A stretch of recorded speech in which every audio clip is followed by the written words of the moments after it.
Good evening all, and welcome to this very cold, windy and rainy Bedfordshire. Good evening Joseph, Leroy, Dave Oty, Steve Ashlerd, Ash, how are you?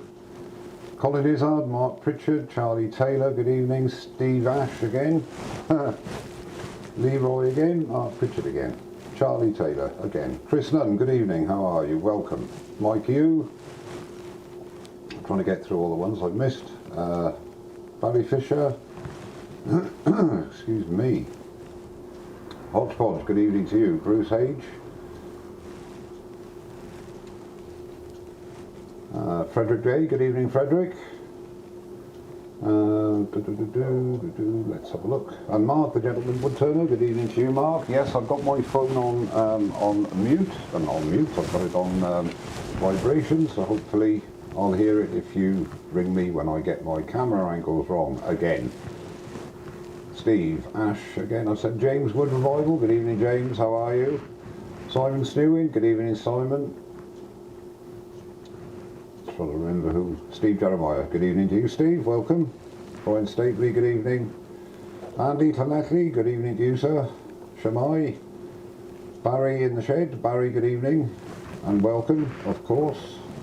Tony Easton, good evening, and if I've missed anybody, please accept my humble apologies. Bernard Lowe, good evening, and Natalia, good evening. Oh, Miss Paul Smith, good evening. Nigel Oram, Frank Bratley, Cunning Stunts, good evening Graham, how are you? Lucky I'm not a drink, innit? Vicky Prowse, good evening. Andy, Jacques Gimeno, good evening Jacques, how are you? And Ruben, welcome Douglas, good evening to you. Mick Stratton, how are you Mick? Les, good evening. Andy Harris, Richard Phelan, Steve Robbins, Tony Easton, Ronnie, good evening Ronnie, Douglas Mungum, I think I said hello, but I'll say hello again. Just a Basic, good evening. Dave Clark, good evening to you. Right, I've caught up there, let's see what I've missed here. Try to get everybody at the moment. Mick Lawson, good evening. Jason, good evening. I think that Richard Old, good evening, how are you? Clive Rogerson, hello. Right, I think I've caught up now. I think, yes I have. Well, I hope you're all well. And what can I say really, apart from the fact that it's wet and windy. And last week's piece has held together. Up to now anyway. Thomas Coker from Virginia, good evening. Jonathan Ash I should say, sorry, good evening and welcome. Alvaro Turney, good evening to you. Peter, good evening. The Parkwood Turner, how are you? Yeah, we did rather well, Graham, yes. I didn't watch the match, unfortunately, because I was taking a class, but yes, it was a very good result, let's put it that way.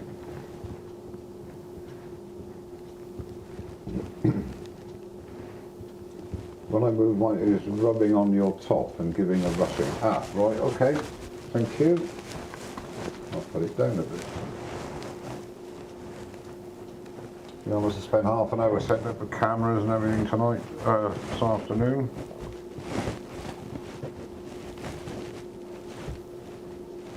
Right. Not playing ball now. How's that? Is that better? A bit lower than I'd want, but never mind. Stan Berwick, good evening to you.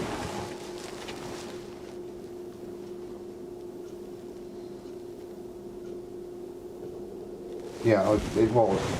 It should be okay now, hopefully.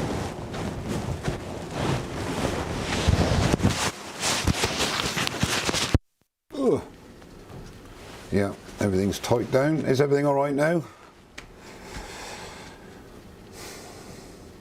Seems the same. Oh God, it must be something to do with something else. Right, let's have a look. Always something. No.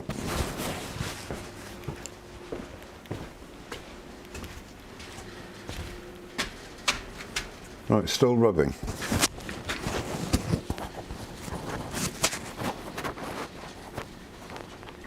Right, I assume loose connection.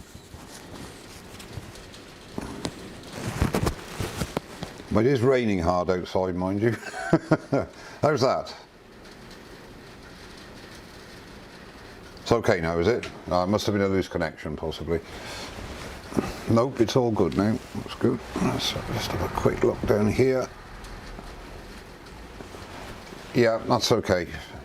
I didn't put the connector in the transmitter in enough. Okay, that's good. Thank you. I'll do this up so I don't get chips down my neck and leave my thing open. Okay, that's good. Thanks, Simon. Cheers. Everything's okay now. 5 minutes to go. I'll just go to the break, and I'll keep an eye on the chat and say good evening to people as they arrive. Yeah, it would do, Derek. You know, with all the will in the world, there's always something going to go wrong with all the connections and everything else, but never mind. I noticed Mark didn't ring me on the phone, so it couldn't have been that bad. Good evening, Mike. How are you? Mike. Good evening, Colin. Colin King. Good evening. How are you? Andy Best. Hello there, and good evening to you as well. I'll say this. I'm just going to go on to a break for a second and have a quick, you know what. Florida Bearded. How are you, sir? Nice to see you. Shay, good evening. BB Turning. Nice to see you, mate. Welcome. Let's go on a quick break. Just have a quick drag.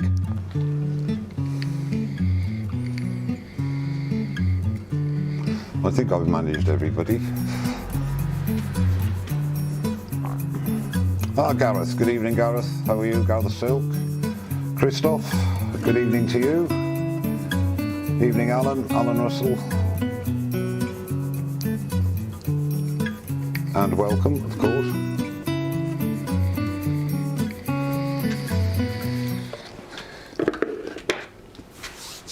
Norman, good evening. Oh, thank you. Welcome to the channel and welcome to my live. TC, good evening to you. Nice to see you as well. Or to hear you, or to see you on chat anyway.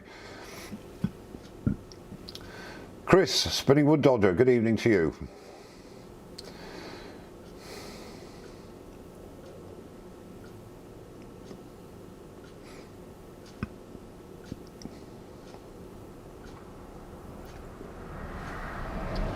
Couple more minutes, have a quick drag. Have a quick draft of my Diet Coke. Andy Cordell, good evening to you. James Crawford, good evening. And if Peter A, good evening to you, sir. If I miss anybody, then I apologise, and I'll apologise if I say hello to people twice, because you know the old brain isn't as good as it used to be.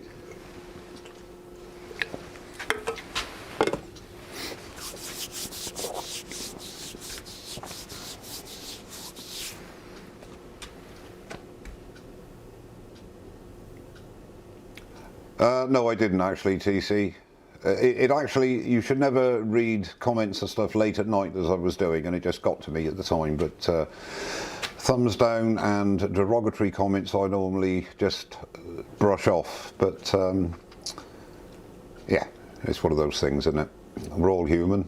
Martin, General Turn, good evening to you. Good evening, David Vaughan, Andy and Plews, welcome. Benjamin, good evening to you. And welcome.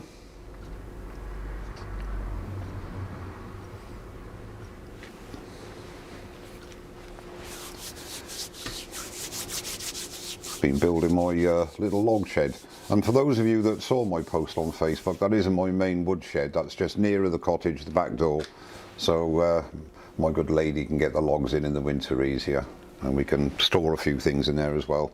My main wood supply is next to my workshop or garage in the lean-to, if anybody's interested. Good evening, Jason Wheeler, welcome.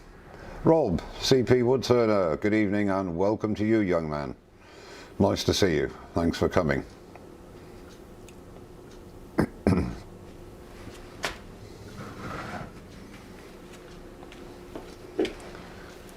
Right, a couple of minutes and we'll get started. We'll just go to a break for a second while I do the unmentionable. It's ridiculous having to do this, isn't it? Michael Howell, good evening to you. James Cassidy, good evening James, welcome. Yeah, you're right Tony, I do need a larger flag. I put a small one on there as a joke actually. Jennifer, good evening. Jennifer Staunton, who is now Jennifer's Craft and Creations. Good evening to you.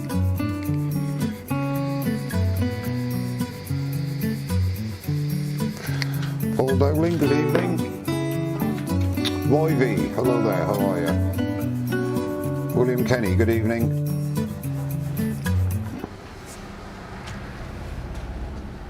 Espen Carlson, good evening to you and welcome. File Coast Wood Turning, good evening Simon, how are you?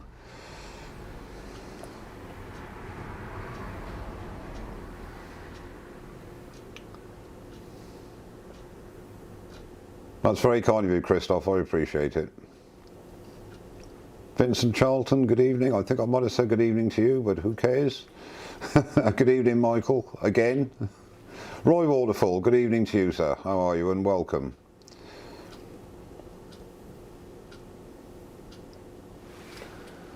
Okay guys, I think we'll get started. For those of you that were here last week, what I did last week was an ash crotch. Wasn't sure if it was going to stay together, and I got to a stage of turning a very rough shape on the outside, and it needed a lot of TLC. There was an awful lot of cracking etc. in there. So what I decided to do was to stop and apply the TLC. I was turning for about an hour to get from what it was to begin with to what it is now, and then I was going to document what I did to get it what I deemed to be safe to carry on turning with, addressing the cracks basically. So I'll bore you very briefly with the details so you know what I've done. That'll take a couple of minutes. So if we go to the overhead, here's the piece as it is now, obviously. So on Sunday last week I suppose I was turning for about an hour, give or take, to get it to this state from the original shape. There was a lot of cracking around this area here, so I've obviously addressed that. So on Sunday, as I say, I turned it for about an hour. Now on Monday I put 3 applications of thin CA in this area here and 1 of medium, 3 thin CA on this part here, what I call the wormy part, and 2 of medium. Now that's what I did on Monday, as well as 3 applications of thin CA to this crack here and 2 of medium, and then I left it. I obviously did other things and left it and came back to it on Tuesday. So I've spent no time turning it, obviously, just TLC, couple of 5-10 minutes maybe applying and basically waiting it for it to cure. On Tuesday, on this part, believe it or not, I put another 6 applications of medium CA in the side crack and waited most of Tuesday for all that to sort of partially cure. And this little part here, if I come closer there, this part here just kept drinking it and drinking it, which means obviously that crack goes a long way down by here. So I put another 3 applications of medium CA in this area here, and then I left it overnight again. And on Wednesday, no more TLC, but believe it or not, apart from here, another 3 applications of medium CA. And I have had 1 pass on here, and it's taken, as far as I can tell, it's taken pretty well. Okay, so what I did nothing on Thursday, just let everything settle down. All I did on Friday, to save a bit of time tonight, I trued up the shoulder again and the dovetail tenon. Okay, now I've got a mark on here, and I always do that if I take something off a chuck. I do prefer to leave things on, but when you're doing something like I'm doing now, I have this particular piece, I took it off. So I put that mark on there, and that relates to jaw number 1. So I get it in as near the original place that it was when I took it off. Now I don't tighten up completely, I just snug it up, and what I like to do then is to bring up the tailstock. And it is virtually what it is, smack on. So just press a little pressure there, just to put the front of the jaws tight against the shoulder and tighten the piece up.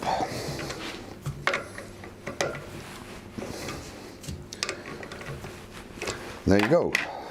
So I'm going to keep the tailstock up, just for a bit of support. I always believe it's wise to keep the tailstock up when you can. So what I intend to do today, oh, and one thing I must say to you as well, so I'm going to come back to my face, unfortunately. What I intend to do today is to basically finish turning the shape on the outside and see what occurs there, and work on the entry area and the lip, whatever, and obviously do an amount of hollowing. Surprisingly enough, providing I keep it in one piece, I've sold it. So I'm not going to be having a part 3 next week on this, because there's no way that I'm going to sort of what I call a demo finish. It's going to be as finished as well as I can, which is going to take a lot longer than it would do normally in a demo. So tonight is going to be, I'll go through the hollowing, my hollowing process, the way I do things on hollowing, highlight a few of tools that I like to use on hollowing, and I won't be doing any sanding or finishing tonight, because I want to spend a lot more time than possibly I should to get it as good as I possibly can, because next week after next it's going to a new home. But hopefully I'll be able to give you the whole method and everything else. So my promise of getting a finished piece is a hollow promise on this occasion, but I hope you understand. Okay, so back to the overhead. So this is as it is. So what I'm going to do now, and what I'm really pleased about, it seems to be fairly stable. Obviously as we go down we'll see how far the cracks have taken, or the CA has taken. I want to try and keep all this here, so when I hollow out I get nice holes and fissures. So I'm going to be putting just my face shield on, not my respirator, so hopefully that won't bother you with talking. You'll be able to hear my dulcet tones. I'm going to be using a 1/2 inch bowl gouge. I've got to put the light on as well, which always helps. Okay, let's have a look. Now speed wise,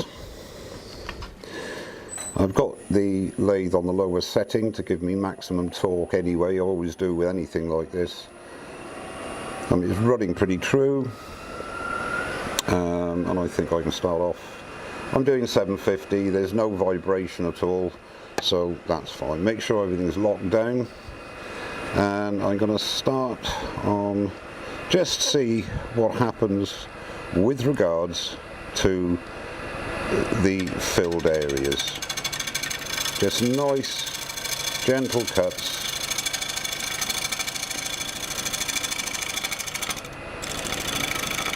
No pressure, because don't forget there's quite a bit of air there still.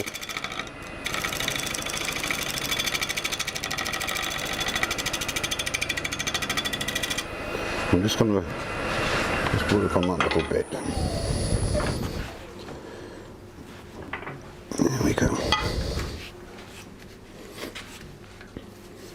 Yeah, that crack seems to be okay, which is one of my main concerns. And this area is right in the middle of the knot that was taking all the CA.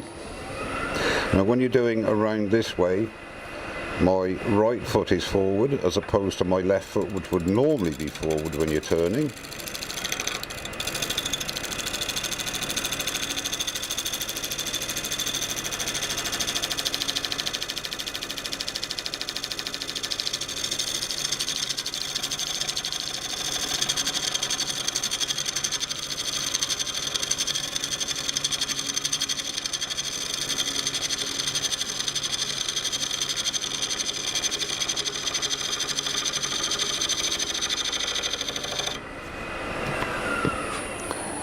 see what it's looking like.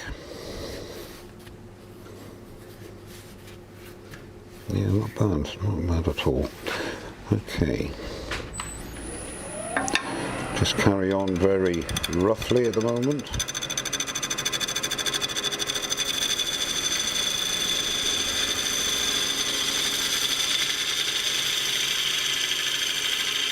Swinging my hips around to get that curve. I'm just going to work on the shape here, very light cuts, just to see if I can get some semblance of what I want to end up with.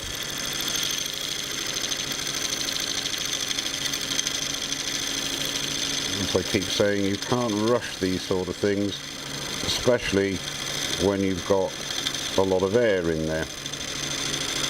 So I'm just letting the wood come down onto the edge.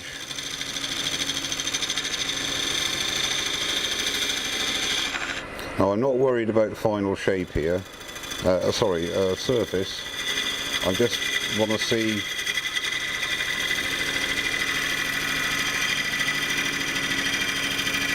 what rough shape I'm going to be able to achieve and what bark is going to stay on and what's going to have to go.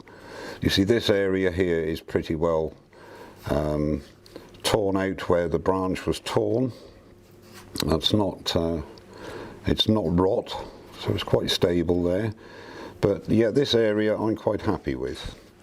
So I'm going to move away from there now and start in the middle here and just get rid of some of the CA I've done there and see what it's like under there.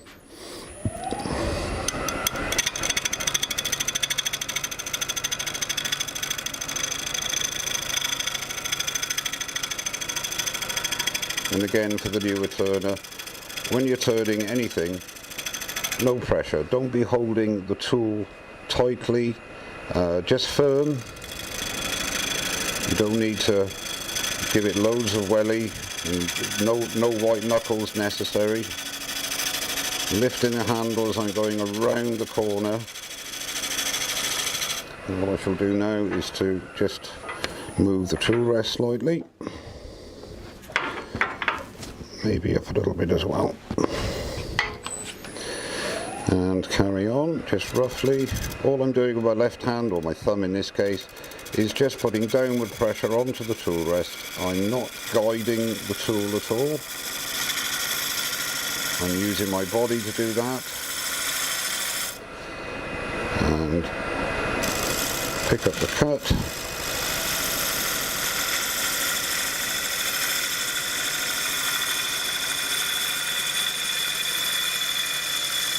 On sort of solid wood there, so I'm now starting to get that undercut for the shape that I'm looking for. Stand back and have a look. I don't want the base to be too thin, too narrow I should say, because obviously I've got a hollow. But apart from that, it's quite it's going to be quite a lumpy piece, if you like, so I want quite a substantial area on the bottom.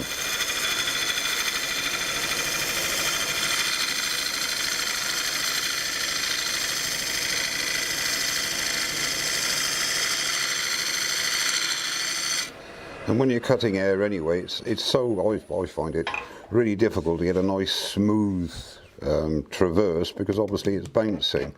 There's quite a bit of, I've got to get rid of this, I've got to get rid of my, I've got to put my glasses on now because I'm quite happy. So I've got my safety glasses on now, not a face shield. It's in the chuck, it's between centres, so I'm quite happy. My eyes are protected. And I'm out of the line of fire most of the time anyway. Okay, so let's just do the middle there again.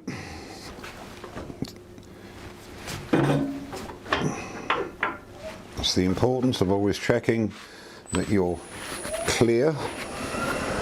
So we're going to work on the middle of it now, just to bring this shape around. Now you've got to go very slowly here because there's a lot of air, and I'm just looking at the silhouette, the ghosting, to see where I'm going and what sort of shape I'm getting. Now this part here needs to come down a bit, although I could sweep that in.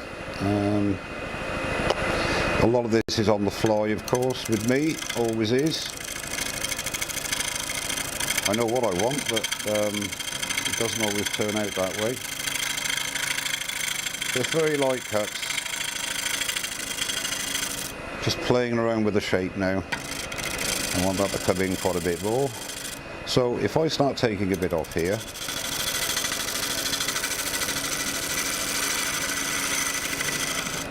and we can bring that around as well.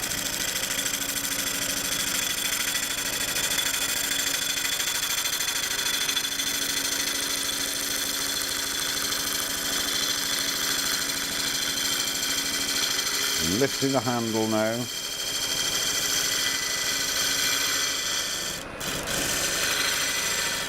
And at this stage, just move the tool rest slightly, because you don't have to be hanging out. Just so you've got a bit more support. Pick up the cut. Lift the handle into the cut. Move your body around. Lift the handle, keeping the bevel floating. I'm not pushing hard on the bevel.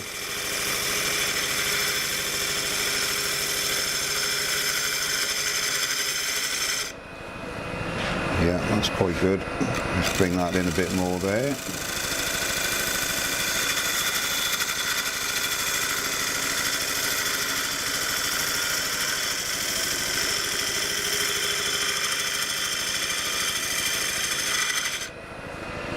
Yeah, that's better. So we can work on this bit now. A bit of the waste wood.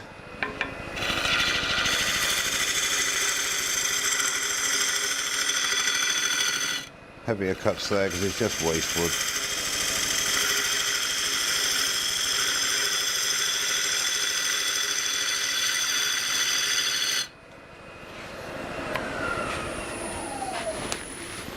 Yeah, it's not too bad.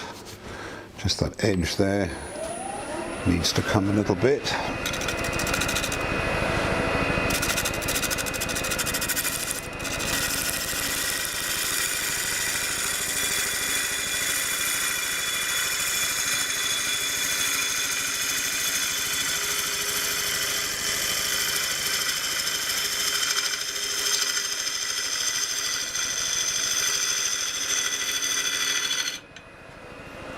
Yeah, that's looking better.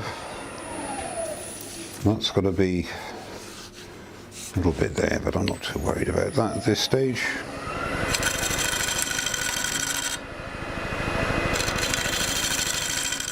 A little bit of shear scraping just to get rid of the tool marks.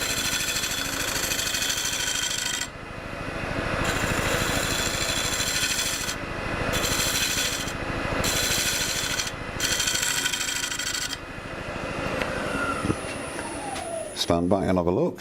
That's looking nice now there. Yeah, that's looking pretty good. To me, this needs to come in a bit now. So we've got to work on this area, and then we can work on here, and then we can get on with the hollowing. Alright, so we're going to start there. It's always difficult because when I look at this at a certain angle, it doesn't give the shape, obviously, because it's in, so you've got to find a nice straight bit there that you see that it's not too bad there at all. Right, so sorry, I just talk to myself. Talk amongst yourselves. So again, just pick up the cut nice and light, just to get this side sorted. Lifting my handle, and the bouncing is obviously the air of the inclusion. Let's stop and have a look again. Now that silhouette to me is looking quite nice now. This part here needs to just come round, so that high spot, that's where we want to work on there. So I can turn that tool rest round for that and just work on that bit there. Just slightly, that little bump.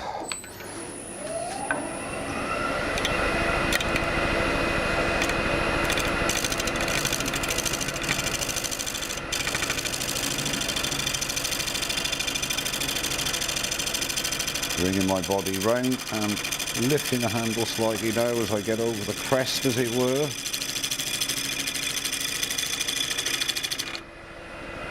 And I think that is basically where I'm looking at. That's the sort of shape I'm looking at. So now we can work on this area here, and not too, let's have a fresh edge. So we'll have a fresh edge.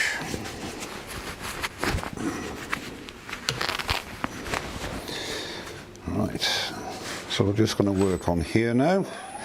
Working my way down to the base of the neck, or will be the neck area. Lifting my handle. Letting the wood come down, and the air, of course. Pick up the cut again.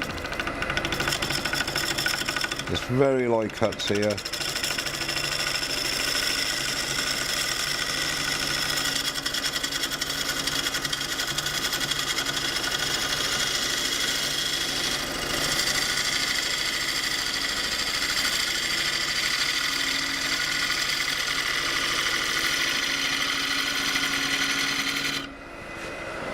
Yeah, I'm quite liking that, am I? Yes, I think so.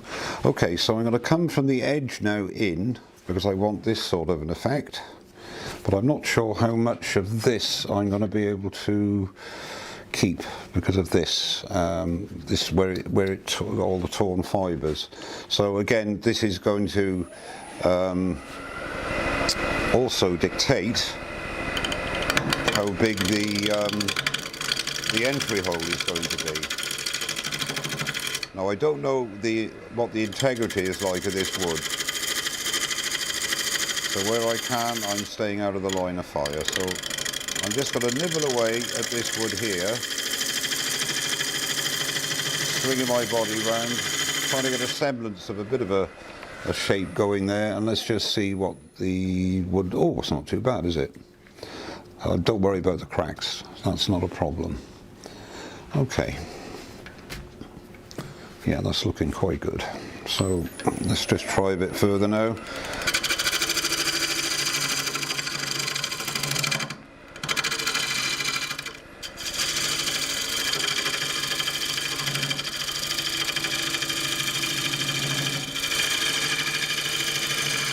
See, all I'm trying to do here is get some sort of an idea of what I'm working with.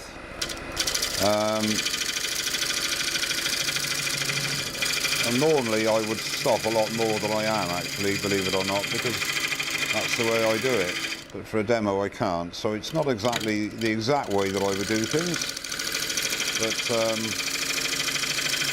I'd have stopped for a cup of coffee as well by now. But as I say, what I'm trying to do here is get some idea of what I'm working with and what I've got to work with. You see, this is really quite substantial. In fact, I'm going to get my torch and have a look. That is immense down there. That goes on forever. So what I think I'm going to do is do a couple of passes here, just to get some semblance, and I think I'm just going to have to start hollowing and see what occurs, because I've got no idea what's happening and how far down that goes. It might turn away in the hollowing and it might not. I'll most probably straighten this up a bit as well. Let's just get a bit of a curve on here, and then we can start on the entrance.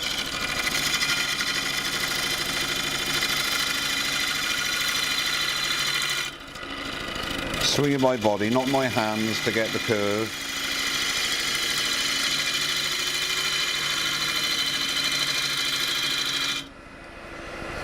That's quite good. Yeah, quite like that.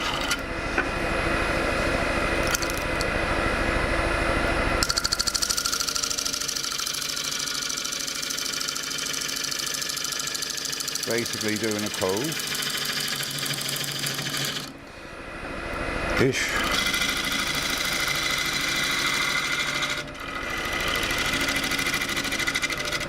It's basically the same sort of thing as you would do when you're doing a base of a goblet, if you like, getting that concave.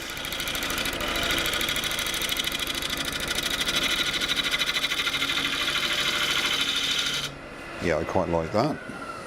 That might have to go in a bit further, a bit more, but I don't know what I've got to work with there, you see. So I think what I'm going to do, I was hoping to have a really, excuse me, blabbering on here. I was hoping to have a very uneven lip, if you like. I don't know. And there's not a lot left there anyway. I'll tell you what I'm going to do. I'm going to drill a hole and just see what occurs.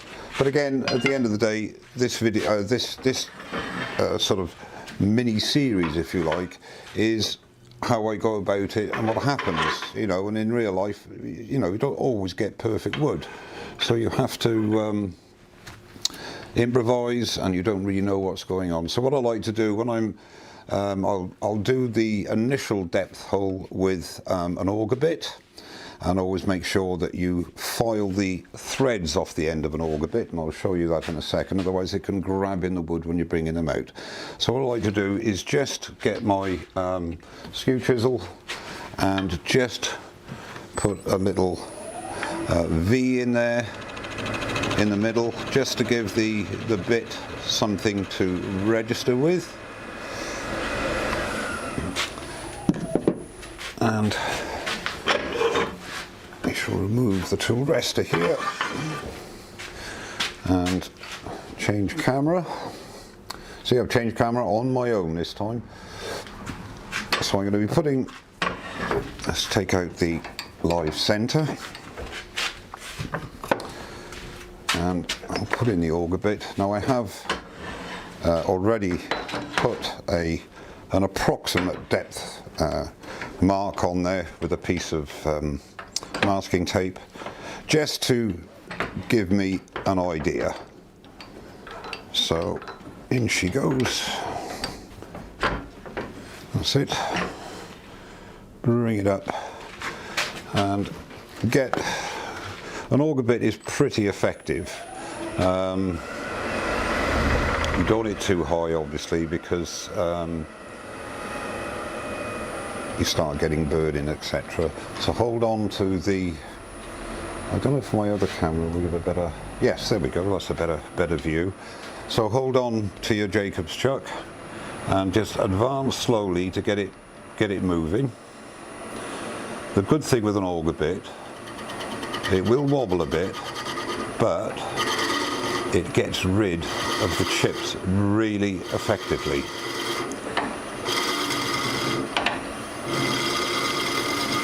But I still always make sure I retract it.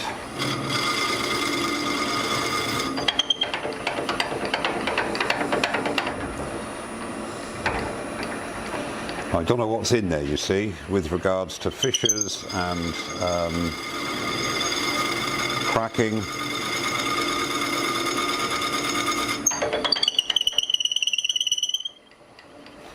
Sorry about the squealing, we can overcome that. Just get a little bit of beeswax and just put that over the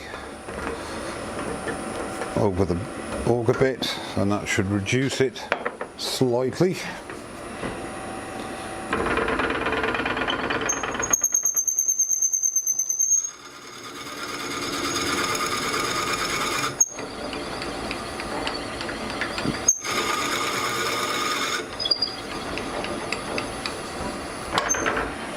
And I make no apologies for taking time, because the whole idea of this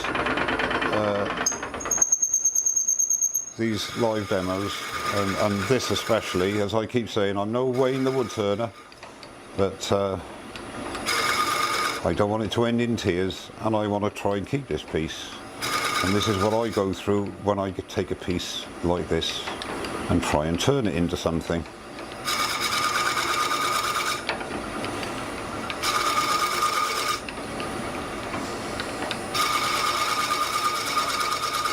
There we go. Okay, so what we've got now is the an exploratory depth hole, and that's taken me sort of down to just below the camion level here, which is just what I want. You want it no further than that. Now the next thing to do is to obviously decide what size hole you want. Now I'm just going to have a quick look in there with my trusty. Now right in the middle there, there's no integrity gloss at all, so it's quite stable there, but obviously the outside is not as stable. But we'll see what happens there. I think what I might do is, I would normally take a larger, yeah, I think I'll take a larger,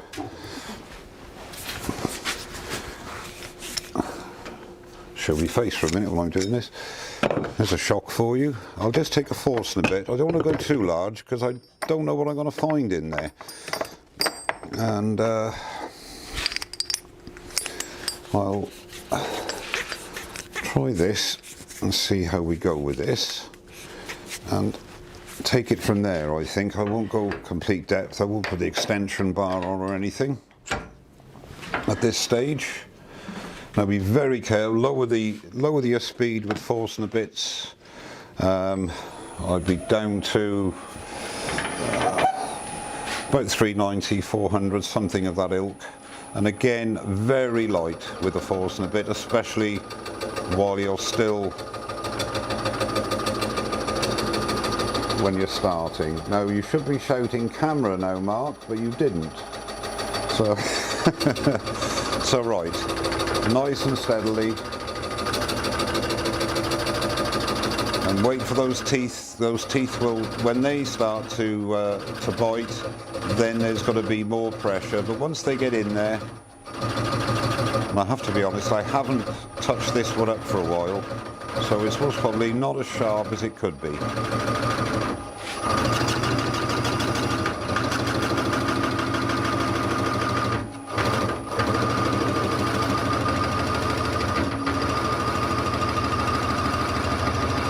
The reason I'm doing this, to let you know my thought process, is that it will give me an idea. I'm not happy with that. Excuse me. There's no way that's come off or gone loose. Absolutely not. I'll just smack the camera. Oh, I know what it is. It's all right. It's the hole is central. It's, again, these things, if you can see it, it looks like the hole isn't central, but it's not. Well, it does from here. What it is, it's because it's not level. It's giving me a false impression. That's okay. I was getting a bit worried there.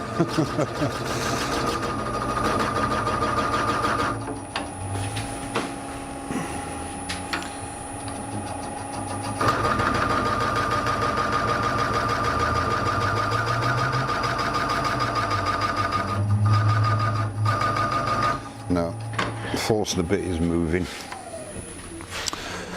Okay. Again, something some of you guys might have experienced. I normally use a Jacob's chuck. This one I've had for years, and I decided to get a hand tightening one. And I'll be honest, it's okay for light stuff on there, but it just does not like too much pressure on it. It just seems to lose the grip. I know you can use Tommy bars on it, but I had a problem with this actually spinning, this part here actually spinning on the Morse taper. So I'm not impressed, to be honest with you. What I shouldn't have done, I shouldn't have used it tonight, but there you go. You do these silly things, don't you? This one I've had about 8 years, and it's touch wood up to now. It's never let me down. You know, the cheap one with with a key. There you go. Because the good thing with those is you can really get a good purchase. And in fairness, the Forstner bits that I'm using, I've again had them for many, many years, and they haven't got a hex shank or a flat on the shank, which I always think is a really good idea, especially with the sort of things we use them for. And so, you know, it is what it is, but you still got to hold them.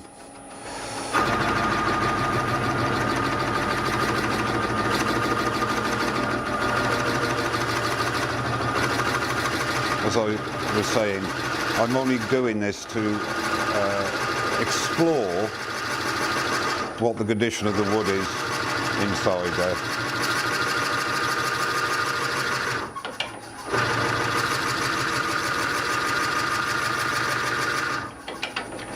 Actually, I would be interested to know on a different subject here, on that hand tightening Jacob's chuck, what other people have found if they've got one. It always seems like a good idea, but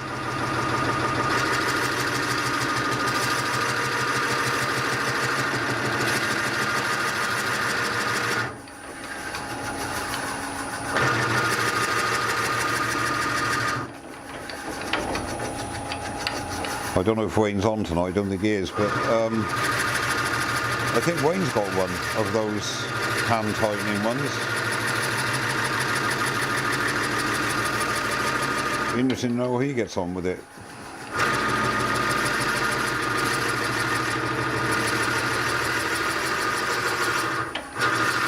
I don't think there'd be anything more boring for a spectator sport. Sanding and boring and hollowing out with a Forstner bit has got to be one of the most boring things ever. But at least you can chat amongst yourselves.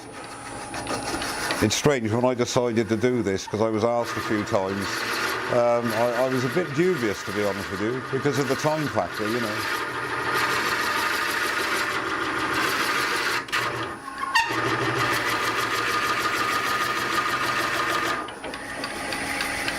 If I get past what's going to be the narrowest part of the neck, then I'll start using my hollowing tools, I think. Just a little bit further, and then I can start, and it gives me something then to work on here, turning wise as well.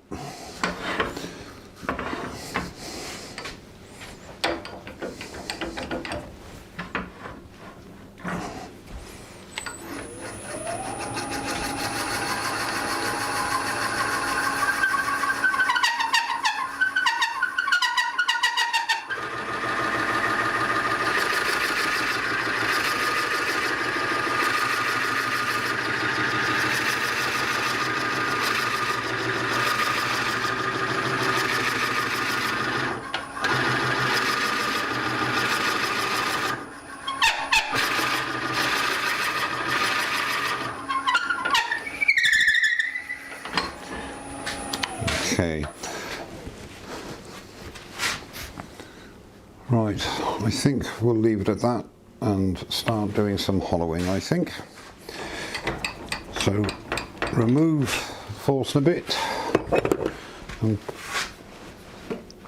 then pull the tailstock right back, and what I'll do is swivel the head. Now quite often, let's just go to my beautiful face again. Quite often when I boring oh, thrilling. Nice one, John. Good evening to anybody that I have missed, by the way, and welcome. We've got to the we're getting to the really boring bit now, the hollowing, but I wanted to get as much out with the Forstner bit anyway, just to see, and it doesn't seem that bad there. If you have a look here, I'm quite surprised. I can zoom in on my camcorder there. Hang on a minute. You see, if you see, it's on, excuse me a minute, I've got it on manual focus, so let's just get rid of that. Okay. Camera, sort. Oh, it is automatic. That's because it's not focusing on there when it should be. Right, bear with me a second. I'm just going to go behind the camera now and see what's happening here. Okay, let's go. Oh, it's okay now. Yeah. Just because I moved out of the way, it's decided to stay happy now. Okay, so as you can see here, where it's really torn and rubbishy there, if we take it to there, it's really quite good in here. So we'll be able to work with that, do something with that. So what I shall do now is, what I'd like to do when I'm doing hollowing is to swivel the head. And swivel the headstock because it makes it a lot more comfortable for me, and that's what I'm going to be doing. So I'll swivel out there so you can see me do it. Here we go. So just bear with me. Now if I'll be using two or three tools tonight for the hollowings part of this demo. They're all Simon Hope's. I have several, fortunate to have several, but I have got a favourite and sort of like number two, and two others which I do like using a lot. And I think with anything, it's personal choice, it's what you end up feeling happy with.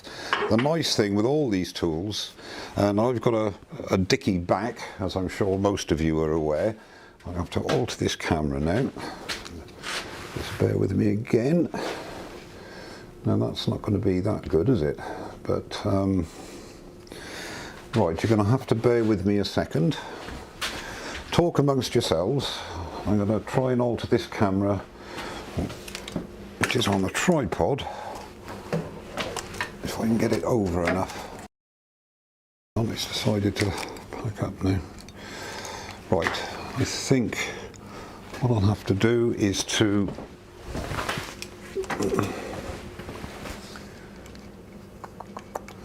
no, it's not going to work.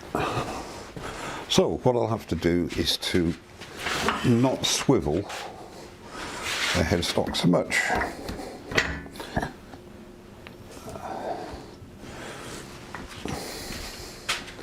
Yeah, that's not too bad. And let's go to the camcorder. That's still not very good, is it? Right. Let's go down here.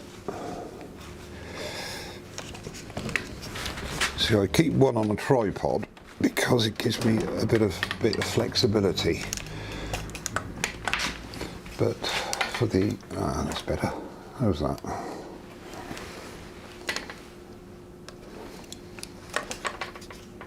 Yeah. You'll be able to see some of it anyway. Hopefully. That's better than it was before, I think.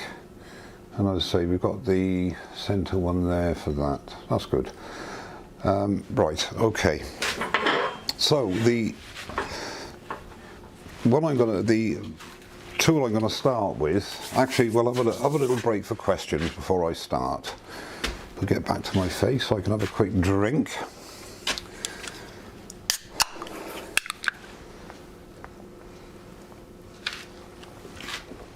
So it would be interesting to know if anybody has this type of Jacob's chuck for the lathe. I can imagine on a drill press, which mine is anyway, they're fine. This wasn't cheap, but there's no way that should have started coming loose from the body. But anyway, that's another matter.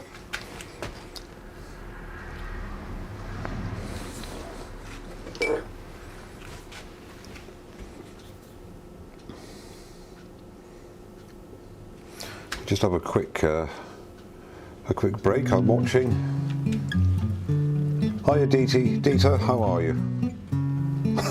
Dieter has said he's arrived. He said he's here so we could start. Very nice of you, mate. Very nice of you.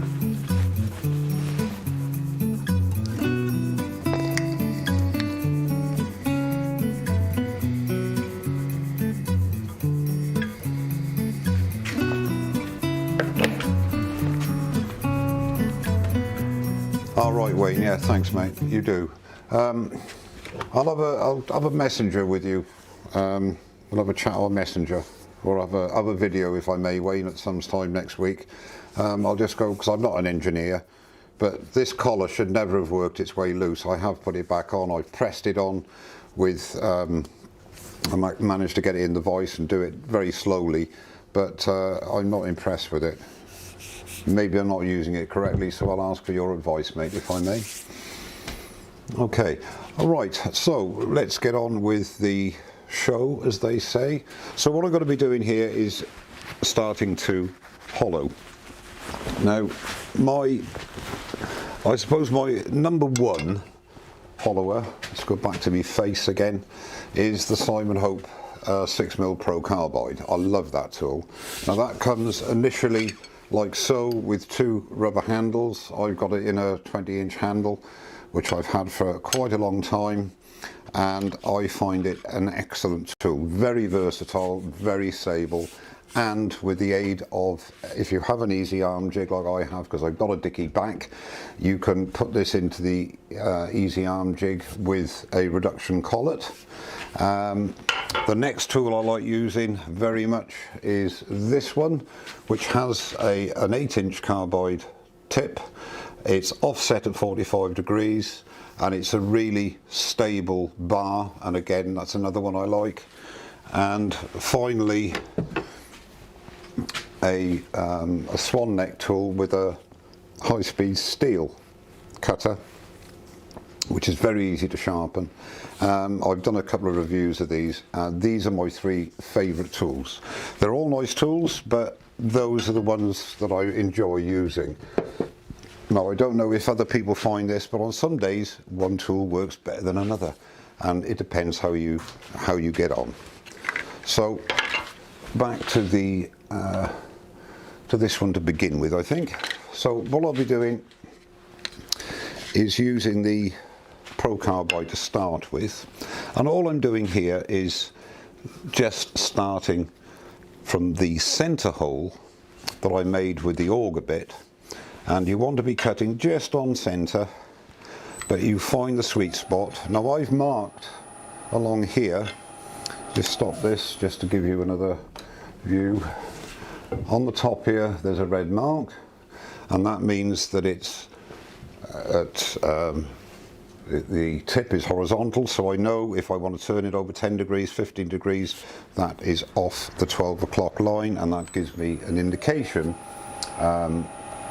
what I'm actually doing. We'll start on this one first, and I like to just knock it over to begin with, just a little bit, just to get a feel.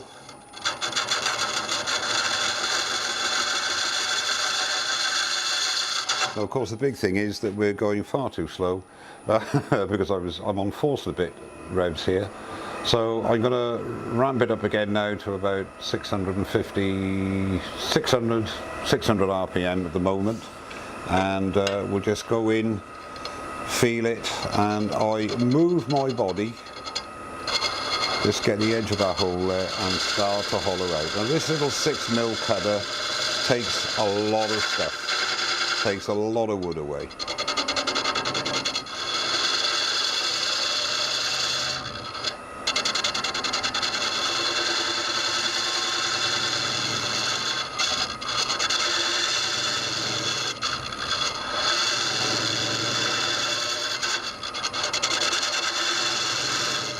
Now I'm using my body. What I've done a picture-in-picture, so you can see me doing that. You can see my body. I'm nice and comfortable, and I'm moving my body, not my hands, not my arms I should say.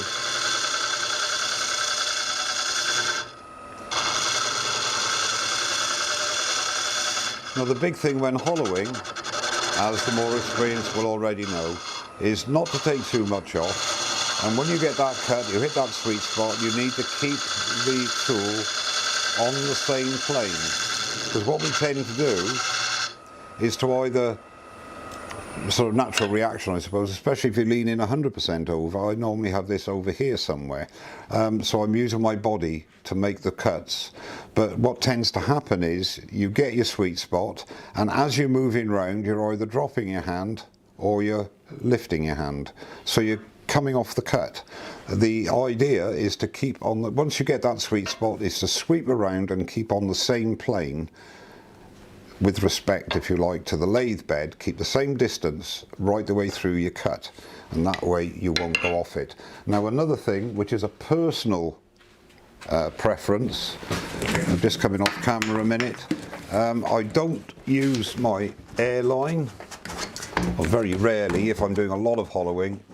I just attach a hose to my extractor and I hoover it out. It's not as convenient as the air hose, but it saves an awful lot of mess and it's very effective. So that is another important thing when you're hollowing, is to always keep taking your chippings out, otherwise they will bind in the cut. So again, go in, finding the middle hole, get the cut and move my body taking the cut.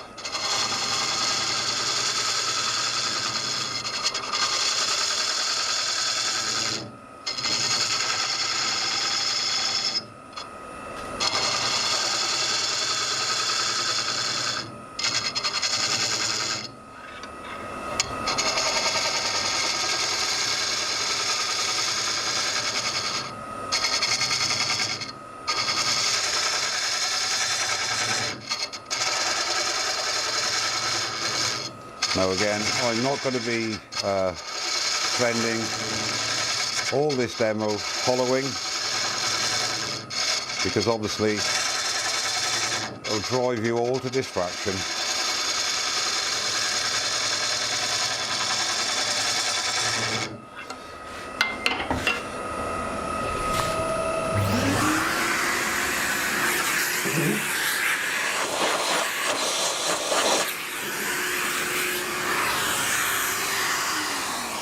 You can see the amount of, actually I could move, if you don't mind, I can move it a little bit more. Oh, there we go. Will the central one still see? Yeah, you can still see what I'm doing, that's okay. Because it gives me more swing, if you like, and I like a bit more swing. See, when you're across, if I'm on the bedways here, if I go to the, what's happened here? Yeah, if I go to the camcorder, no, the central, what's happening now? Right, let's go there, that's it. If this was the down the centre of the lathe, you're bending over, you're doing this, and that messes my back up quite badly, you see. But with this, I can stay quite straight, and I just move my body for the cut.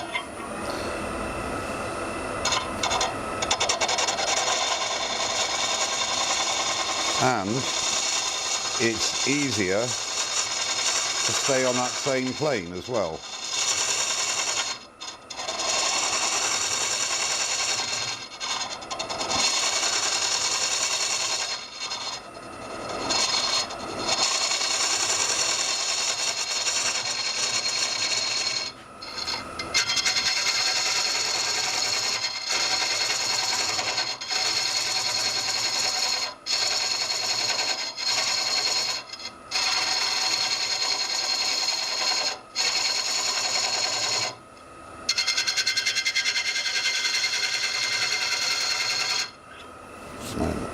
Just move this right back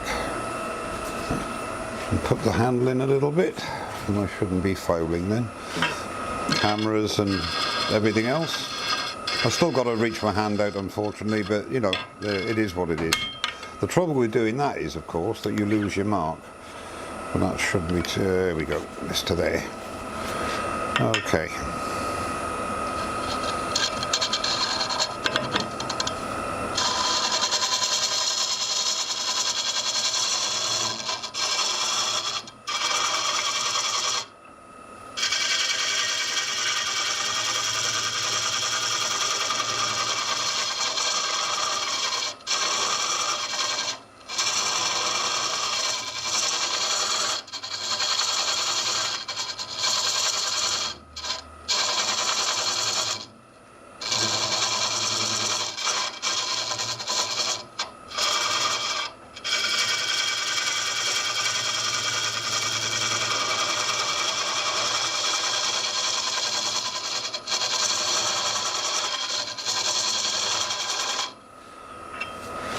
And it's surprising, as I say, how much, if I move this out of the way, how much you're taking away. It doesn't seem like a lot to you maybe, but you're moving quite a bit of stuff in there.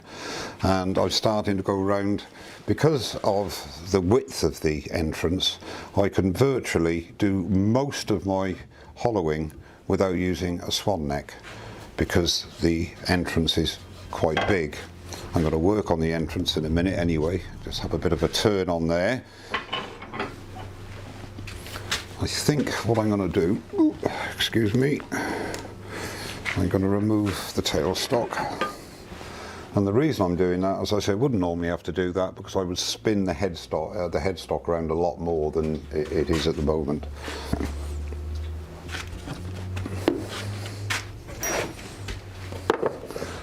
So bear with me a second, just move.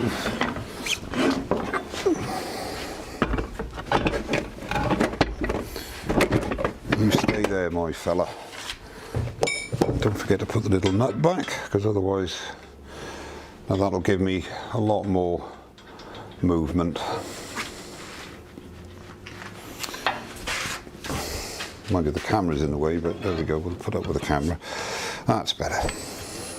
So again, I'll tell you what we'll do, we'll change now and go to this tool, and that's an 8mm cutter, and the cutter is already on a 45°. Sometimes I get good results with this and I really enjoy using it, and other times I just can't seem to get that sweet spot. But you know, it's all an experience and a learning curve anyway. But once you get this chappy going, it moves stuff as well, really is good. And all I'm doing with my left hand is just keeping pressure down through the tool onto the tool rest.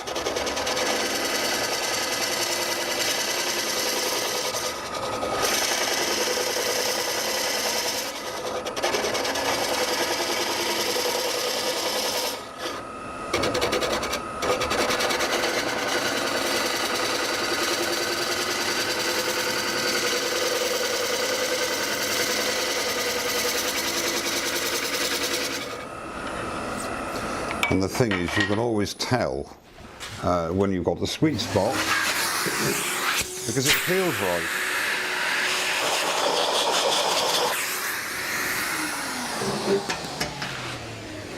Now I have, which I haven't set up tonight, from is it Wood Turning Wonders, I think it is. I got a light that fits, is magnetic and fits on there, and they are brilliant for this, because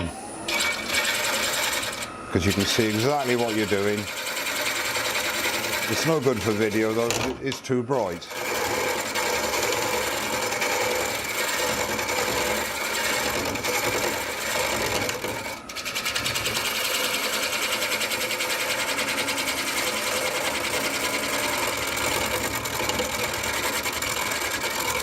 Now I've got some dead wood in there or something. Just bear with me again. Yeah, these cracks are going right down to about here. Okay, so we're just going to have to be extra careful. But yeah, I think so. That's, I'm not, I'd say not worried about it. I'm not too bothered about that, because we can still overcome that as long as I can get down. So I'll leave the neck alone for a bit now. I'll just straighten that little bit up there. Just get rid of that little ridge, nice and gently, because that crack is there.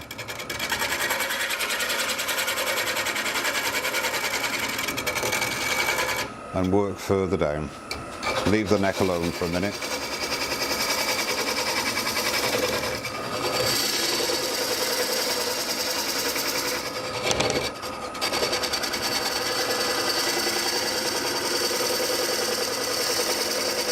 See, normally on a piece which isn't as badly cracked and fissured as this, you'd work on the outside a bit more, you'd work on the entrance a bit more, and you'd start working your way down the piece, doing from the from here, work on this, get that to the thickness you want, and work your way down the piece that way. But the problem I got with this is I don't know what the integrity is like. So I'm trying to take wood away that will give me more of an idea of what this is going to work out. I mean, if it's going to work at all.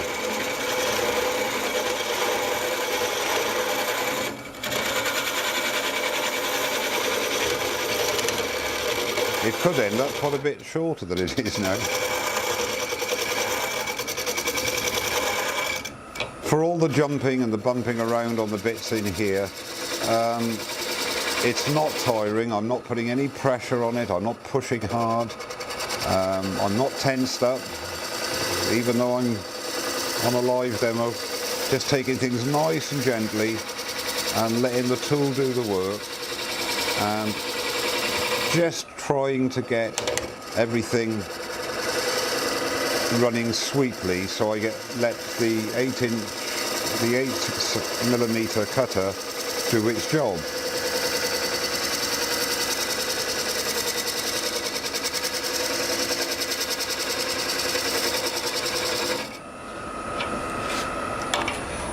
I don't think there could be anything more boring than looking at somebody working on a crevice and you can't see what's happening.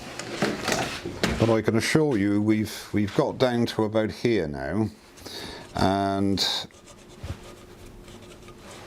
it's looking as if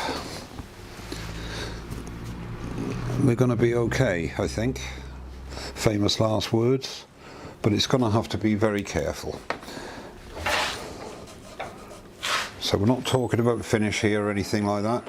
I'll tell you what, we'll have a little break, and we've been going an hour now, and see if there's any questions or if there's anybody left.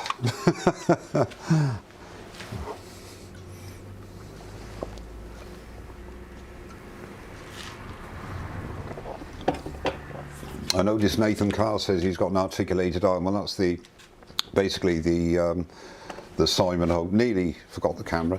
That's the Simon Hope easy arm jig. Is that sort of a system, and I do use that mostly if I'm hollowing. And the good thing is all the tools I'm using here tonight will fit in there with the adapters, so you can use most of the hollowing tools in that easy arm jig, and it does save a lot on your back when you're leaning over the lathe all the time. Mike, are you able to shear, scrape and then pull cut with the gouge to show the difference? Are you able to shear? Sorry Nigel, do you mean on the outside of the piece? Quick question, Mike, from Andy. Have you tried turning in reverse? Yes, I have. I've got mixed feelings with it, really. You can't use a tool like that because obviously it's 45 degrees and it's set for normal revolutions. But yes, I've tried it with the the ones that haven't got the fixed cutters. I've tried it. It's quite good, but I'm not, how can I put it, I never think of doing it, to be honest with you. But yes, it is quite effective. It is quite effective once you get your head around it. It's not as boring as you think. Watching you is like watching me when hollowing, seeing where you are on the inside from the outside. Okay, David. Could you put photos of the finished article on the web at some time in the future? Oh, I will, David, yes. I will actually, what I was going to say is I will hope, if it stays together, and what I work on after I finish tonight's demo, I want to get it finished by the end of the week, because as I said earlier on, someone's bought it, if I like it enough to sell it to him. And I'll be working on it a lot, and I will bring it to next week's demo as well, subject of which I'm not sure yet, and we'll go from there. But yeah, sure, I will. Mr. Pooley, good evening, Chris, how are you? Nice to see you, my friend. And anybody else I've missed? There's 232 of you, and I haven't said hello to all of you, so anybody I've missed, good evening to you, and welcome, of course. And thanks for turning up. One thing I will say to anybody thinking, oh, I'll turn in reverse, make sure that your chuck has the grub screws to secure it, otherwise it could unwind itself, which will not be a pleasant experience. Yes, I did, Wood Wizardry, Mr. Colin. I didn't actually watch the match, unfortunately, because I had a class yesterday. I was teaching somebody for 3 hours yesterday, but yes, not personally. It was a remote class, but yes, I was extremely happy with the thrashing. I haven't even watched the replays yet, but I'm going to watch that tonight when I finish here. Good evening, Patrick. How are you? No, you haven't missed anything, mate. You've just missed me going through a lot of waffle about what I did since last week on repairing the piece, and I've done a very small amount of shaping on the outside, and I'm just boringly hollowing at the moment, and that's going to be about it, I think. Thinking about my Simon Hope's Mini, they're great. What are your thoughts? Good, bad? Would you? Yeah, right. Just a basic. Those are my first hollowing tools. They're brilliant. There was a bit on social media about how deep you can go with them. My personal advice: 4 to 5 inches, not a problem. 6 at a stretch, but you get a bit of vibration depending on the size of the piece. But I would think 4 to 5 inches. I love them for goblets and boxes. Small hollow forms, they're brilliant. It's a great set to buy. Obviously restrictive in the size of piece that you can hollow with them. Steve Jobbins, quick question. With so many people seemingly changing to the Pro Edge, does anybody have a Wolverine fingernail jig for sale, please? Afraid not, Steve. I sold mine as a job lot with a grinder when I got the Pro Edge. Alan Moik, I'm using the XL. I've got the Stratos XL. I had the FU230, that's a great machine as well, but I decided before I die and before I retire, which I should have done 4 years ago, I get the XL and I'm over the moon with it. Thank you, Rob. Cheers, mate. Mike, can you show the difference between the two? Sorry, Nigel, you mean... I've missed your question now. Sorry, mate. Shear scraping, was it? So I want to say, can you show the difference between the two? No, that's gone back again. Able to shear scraping and then pull cutting with a gouge to show the difference. Yes, not on here really. Well, I could, I suppose, but not on here. But what I intend to do, actually, I've had, believe it or not, quite a few requests to go through various things, not a Q&A if you like, but going through the common problems that beginners and newer turners find. So I was thinking of doing that next week, actually. So I'll be covering that sort of a thing as well. When people ask questions, etc., then I can do it then on a piece rather than on this hollow form, which I'm sort of set up at the moment to do hollowing with.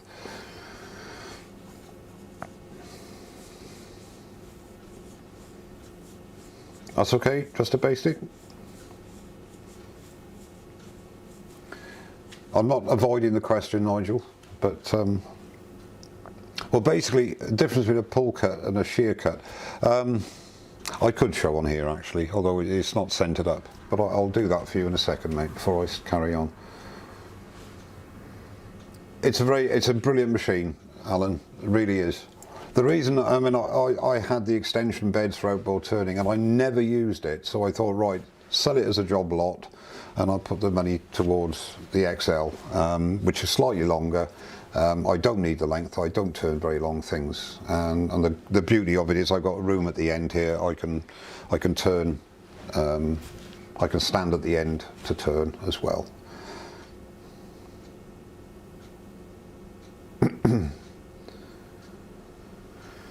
Simi, hi Mike, I try to get tools from Simon Hope desperately, but he's not selling to Austria. No, that's true, at the moment. Do you have any idea where to get them? No, sir. Well, I know that Ed Oliver from Oliver's Woodturning stocks them, but I don't think he's delivering to Europe either. I don't think he is. Don't quote me on that.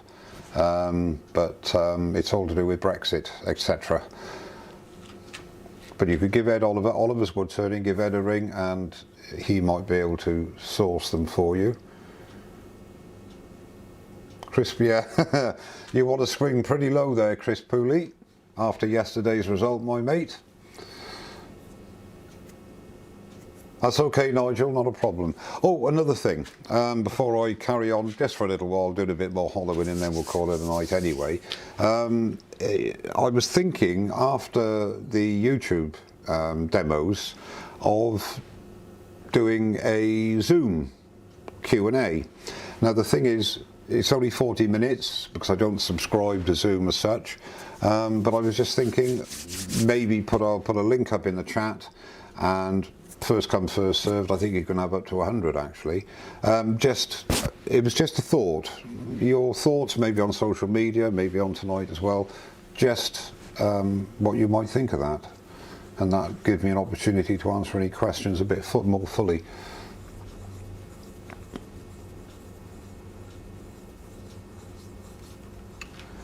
Right, okay, so what I'm going to do is carry on and carry on with the hollowing. As I say, we're not going to get a finished piece tonight because I'm going to have to work on it a lot more hours than I would normally if it was just a demo piece. Right, so let's go back to that one and that one. No PP, that one there, that's the one. Okay. So you can see my lovely body as well, aren't you lucky people? Right, so put my safety goggles on, and I'll carry on using this chappy at the moment, and then I'll turn to the HSS one and we'll see. Now you can, I don't know if the camera will pick that up, there's a bit of a shoulder here, and I'm just going to try and reduce that ridge there. The reason I'm a little bit concerned is because of the cracking.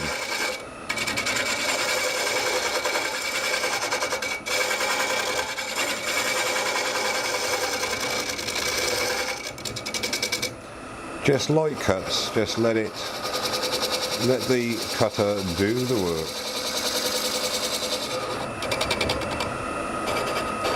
You want to find the edge of the hole. I'm down to the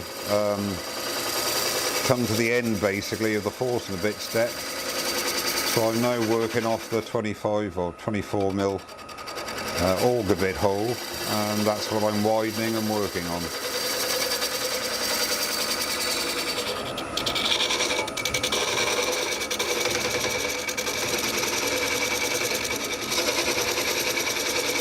See, where I'm using my hand here, using my elbow and the top part of my arm, I normally would be just doing this, because this would actually be over here, stretching my banjo to the limit basically, because it just means it's just so easy. But if you use the easy arm jig, then you have that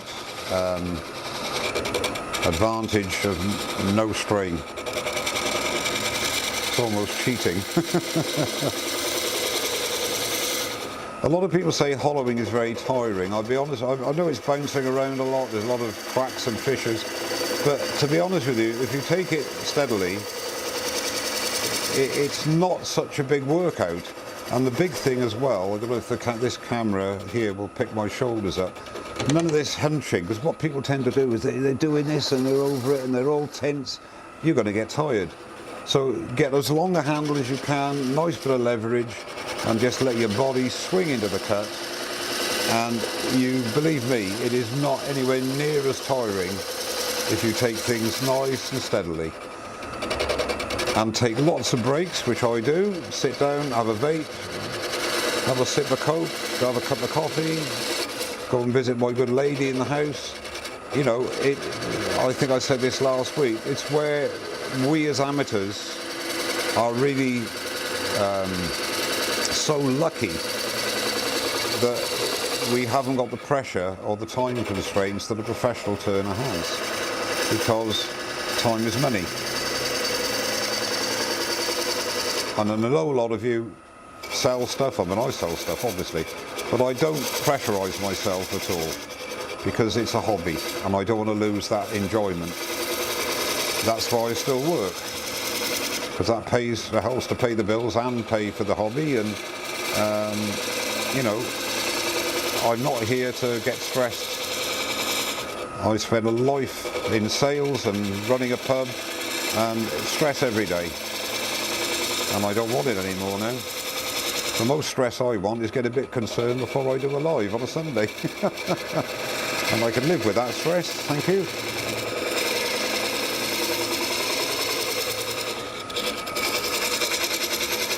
No, because I'm talking, I'm not clearing out as much as I should. So stop the lathe and bend down with your stiff back.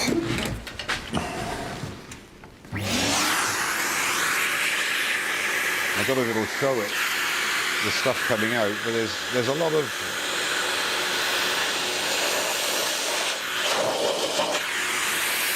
in there for very little effort. Very little effort. Now I'm already down to there, so I'm down to here now, and I'm about, let's go this side, I'm down to here now, and I should imagine there's about, I don't know, 20 mil maybe. I was hoping to get through here tonight, but we'll see. We'll just carry on a bit longer.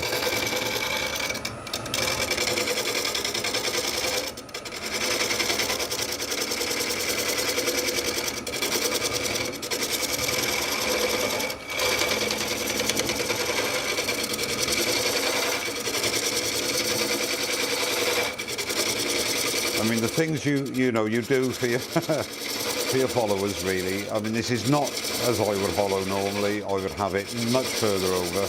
And I'm not making excuses, but there are certain sacrifices we have to make, and this is one of them. And as that camera will pick up, as you see, I'm doing a lot of arm work when really this should be tucked into my body and I should be moving around. Well, of course I can't, because the lathe's in the way.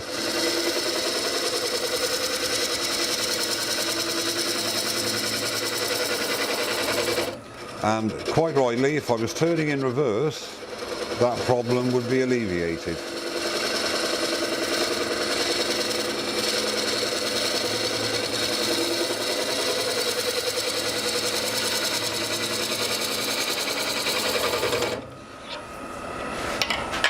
Right, one more blow out here.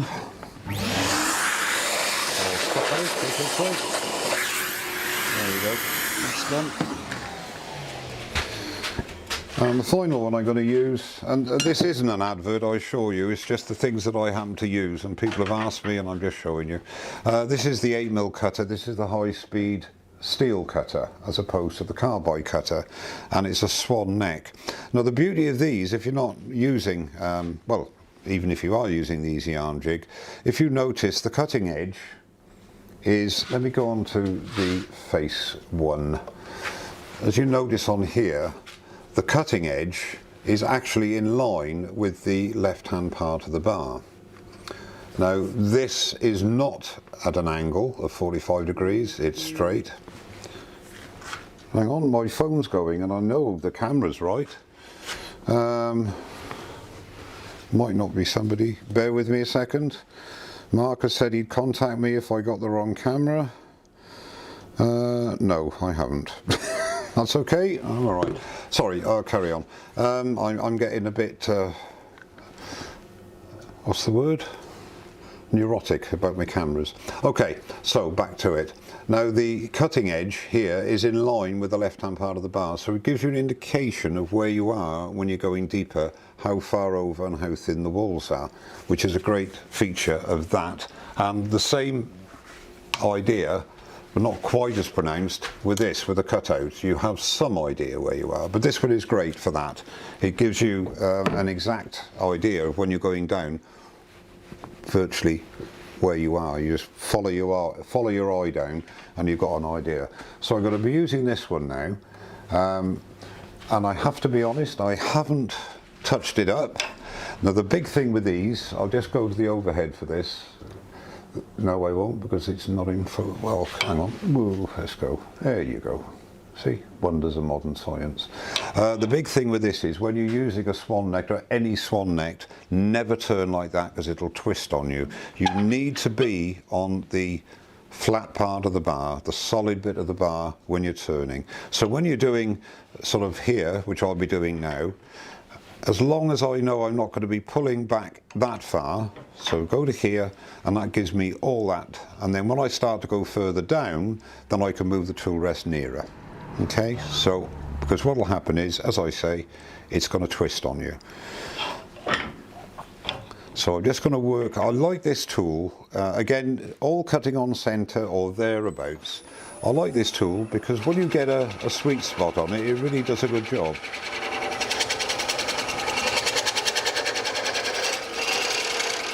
And of course, it's great for undercutting, which is what I would use it for on here, you see. And once you get it on the sweet spot, let's change the camera again. Once you get it on the sweet spot, you just can rock it back and forth like this, and move it back and forth. Like now I know it's cutting, and I can just go down.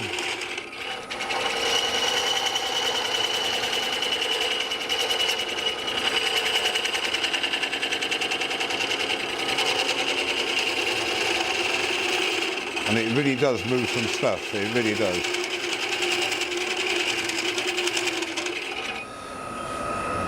Now if I go to the overhead again, I can show you what I meant with this being in line with the cutter. As I'm going down here, I know when I get to there, for example, I run my eye down here, I have an idea of what plane I am on the piece.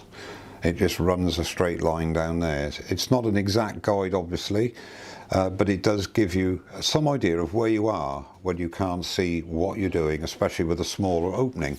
So there is that advantage as well. So again, we'll just have to hoover this out a bit.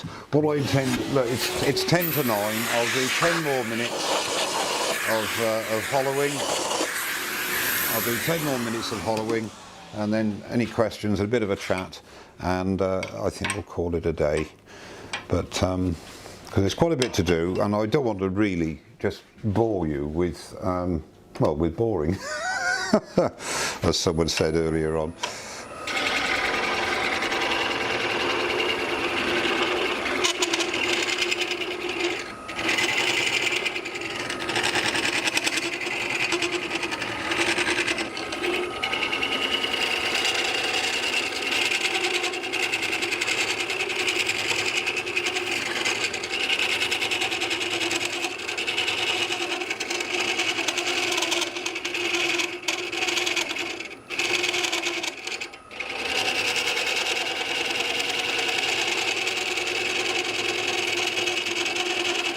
I mean, really, this is ideal, as I say, for cutting around an undercut here, but it's quite effective apart from that. But I tend to use that just for doing around the corners on the bigger pieces. The same effect, if you like the small mini one does. The mini carbide, same idea, to get undercut on your hollow forms. But this does the job very well on here.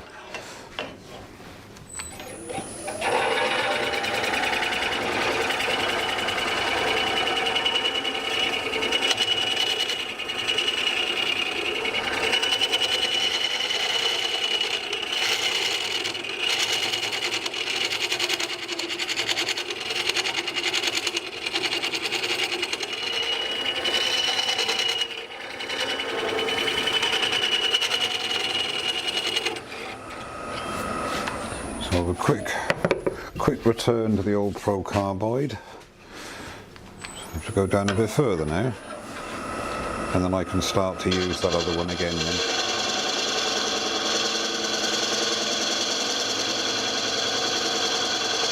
Again, working from the edge of the small hole that I bored with the auger bit.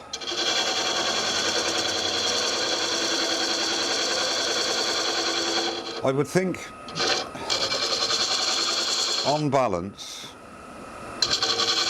that this 6mm Pro Carbide is the most flexible hollowing tool of handheld hollowing tool, I think, in the range, because you can, where you have a restriction, where you've got, although convenient, when you've got the cutting tip up preset at 45 degrees,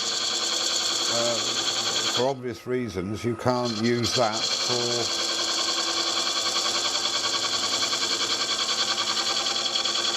cutting in reverse, whereas this one you can. My favourite, this is not an advert, I promise you, honestly. One of my favourite tools, again, this is one of my favourite tools for smaller stuff, is the 8mm, and it's square bar. Now the beauty of this is, because it's square bar, you can, if I put it on the overhead,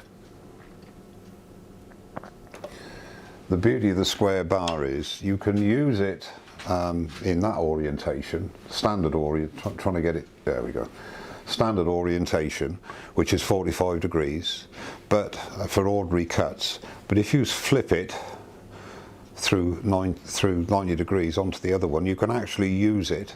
You can use a push cut and a pull cut with this. It's brilliant, and I've had many a happy hour or so messing with this, and it's really quite an effective tool for ordinary turning as well. I quite like using it just as a joke, but you know, as I mainly use my carbides for hollowing, but that is a very, very versatile tool as well.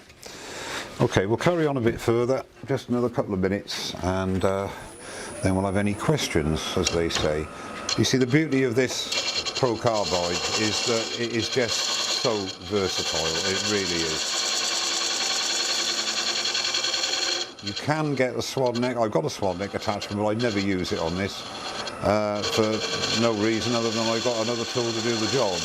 But you can get a swan neck for it, and I believe, Simon, there's a teardrop as well now.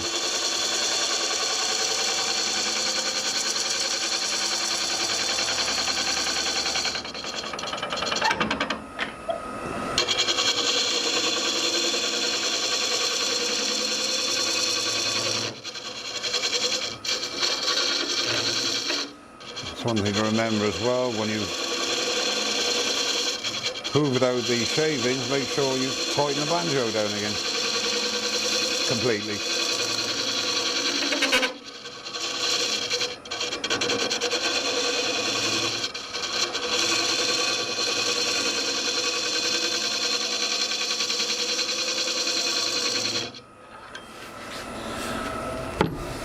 One more hoover.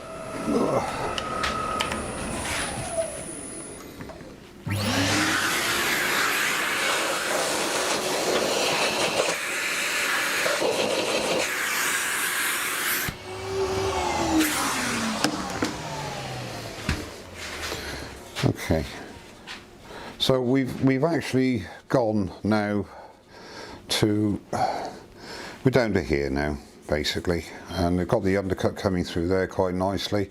Obviously quite a bit more hollowing to be done, but I think that it's nearly 9 o'clock, and to be quite honest with you, I'm not going to be able to get a lot more done that's going to be of any interest to you. So what I'll do is call it a day on the turning side. I will get this finished hopefully by next week, and it'll be off to its new home, but not before I show it to you next Sunday, and the demo, whatever I'll be doing next Sunday. So I'll get it all done from then, and I'll give you a quick lowdown on the type of finish I've used on it, and I'll also keep an eye on the time it takes me to hollow it completely and to finish it. I suggest it's going to take me maybe another hour or so, hour and a half of turning time, actual turning time, to hollow it, smooth it out inside, and then just do a final. There's about another 2 or 3 hours work on it for me, and maybe more on the finishing, and that's if it holds together.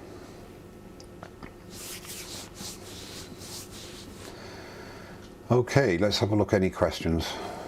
James. Mike, if you are not going to follow this up, will the completion still be on YouTube later? Yes, I will record I won't put the whole thing up. This will be most probably stay on YouTube, what I've done tonight, but I will most probably video bits of what I'm doing here on the finished piece, so I'll most probably do an edited video up to the final finish. It's just too long, unfortunately. As I say, I'm not a speed merchant, and this piece of wood does need a bit of care because it could go on you, and I don't want to lose it. I want to keep it, especially that someone's bought it. It's my fault. Sorry, Alan. I do apologise. Right. What have we?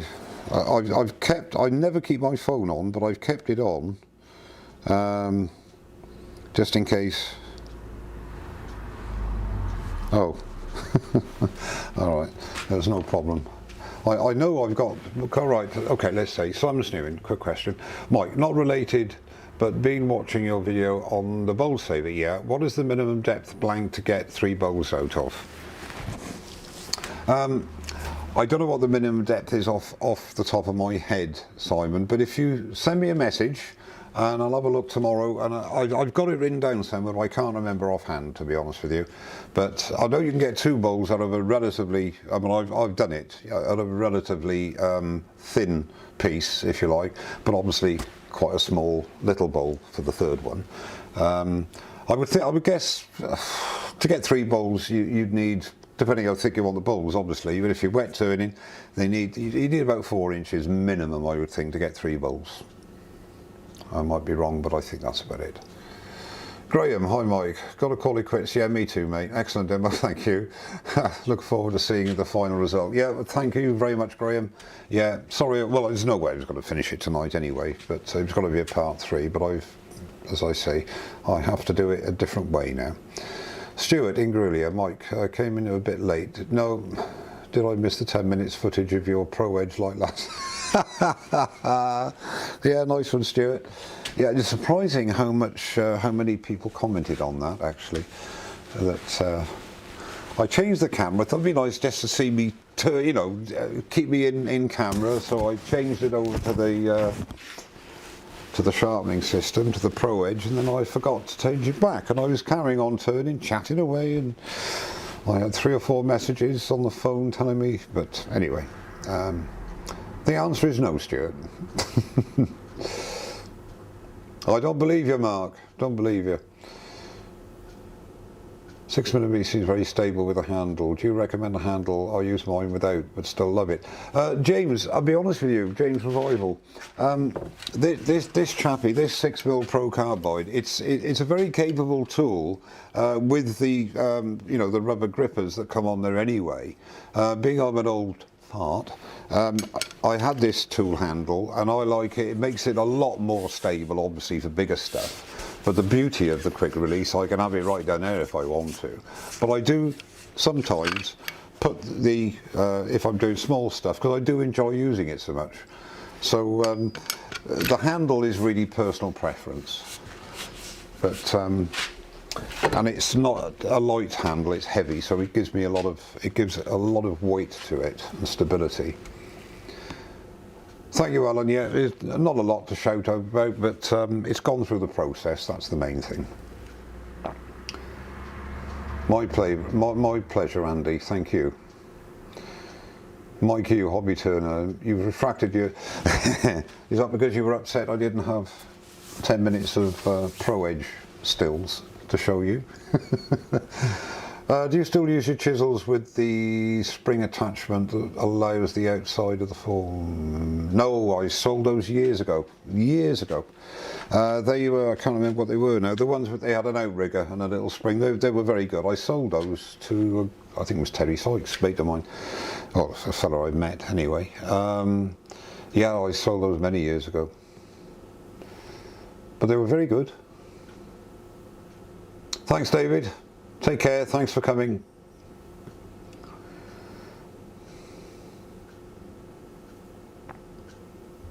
Thank you, Woody.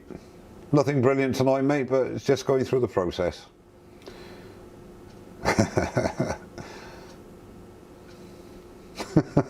I'm sure that could be arranged, Paul.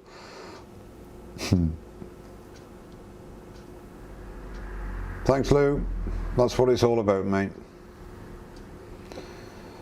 Well, basically that's what I'm about really on these live demos. It's not so much getting the finished pieces, it's going through my technique, not the only technique obviously, for the newer turner. That's what I'm all about really.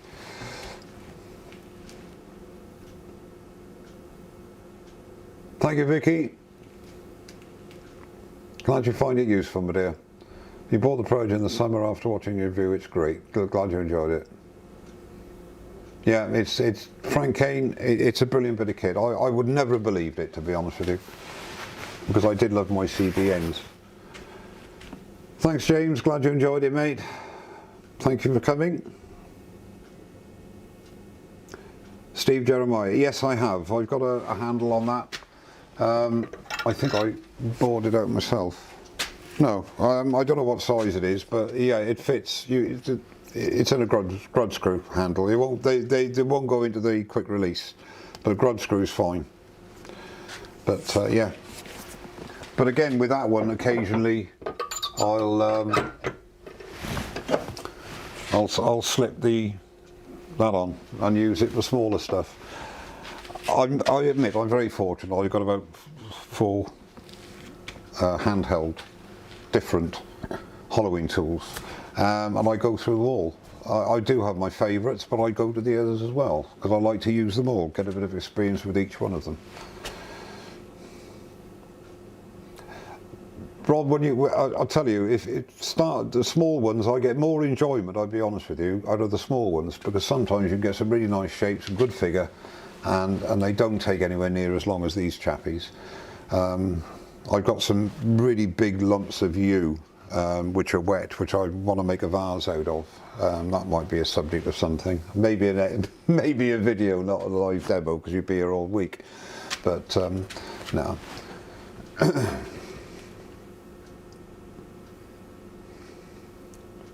Thanks, Paul. Thank you, Nathan. Hello, Stuart. How are you, my friend?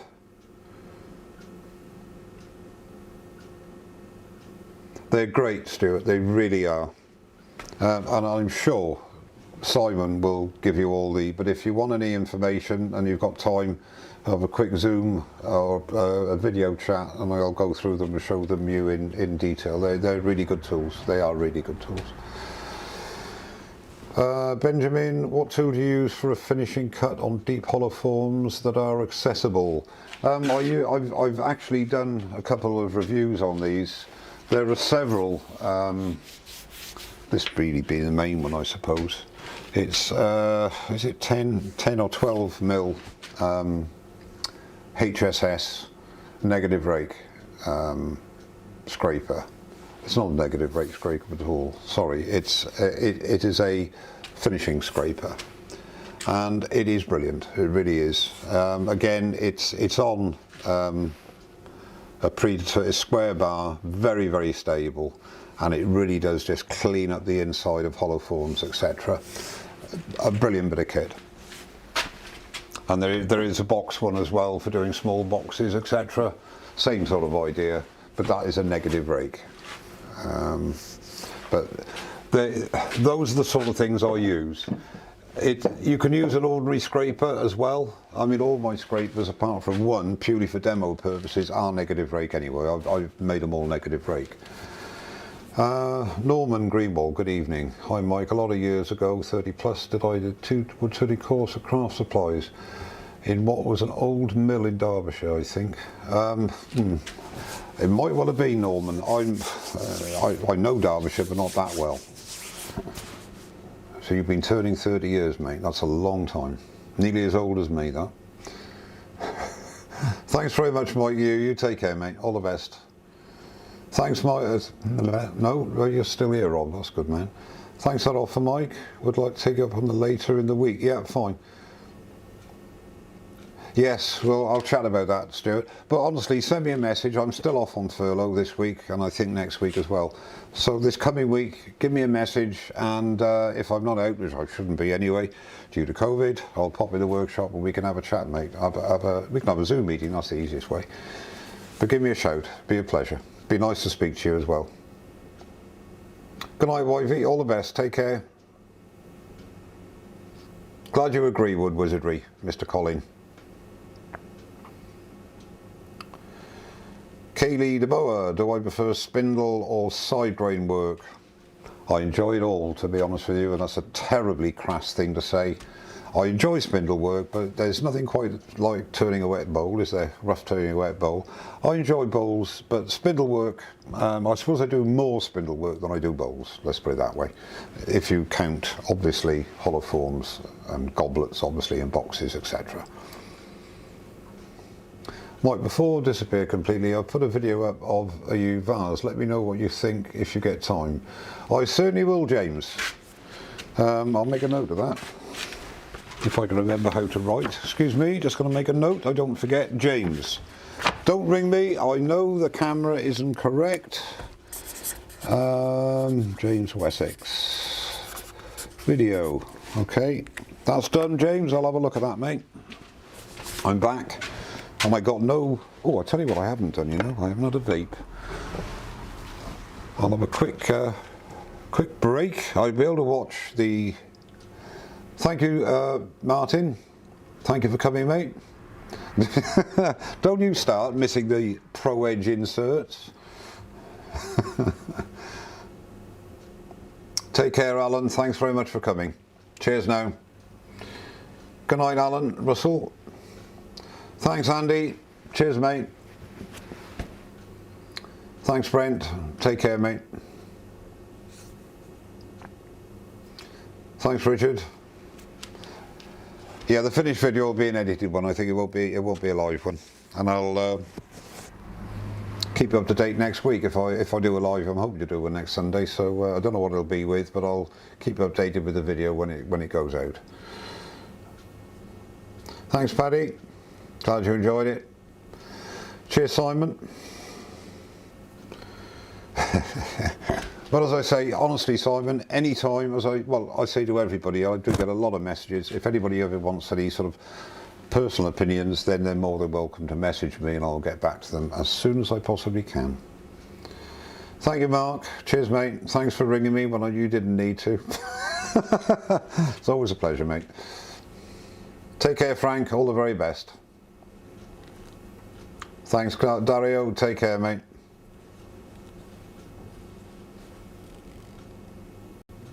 Oh, okay.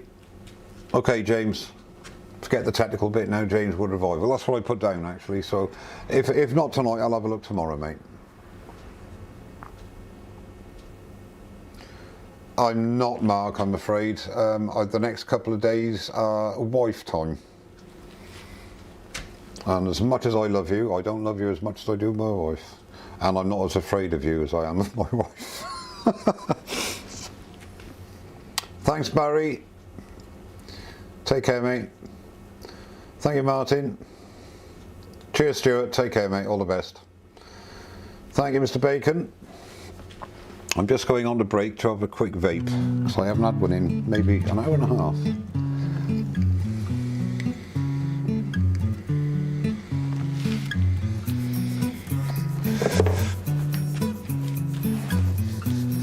Thanks, Dieter. Glad you enjoyed it.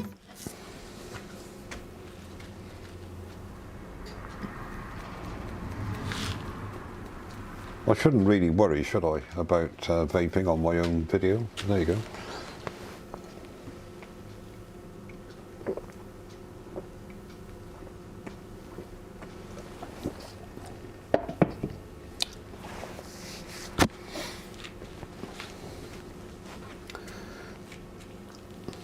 Yes, you're damn right, Mark.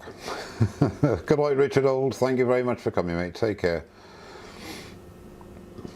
Thanks, Barry.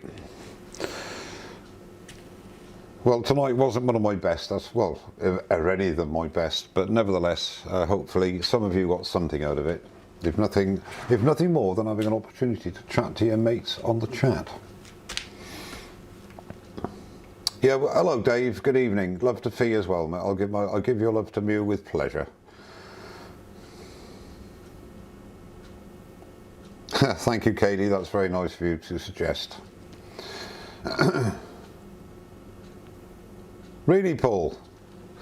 Well, I think it's... I don't know if anybody here watched Doc Martin the Doc Martin series. That music, I've always liked that music actually, because it's synonymous with the Doc Martin series, and it was on YouTube and royalty free, so I purely came through it by chance, so that's why I got it up. Diolch, Nos Starwood Wizardry, Mr. Colin, take care mate, thanks very much for turning up, I appreciate it.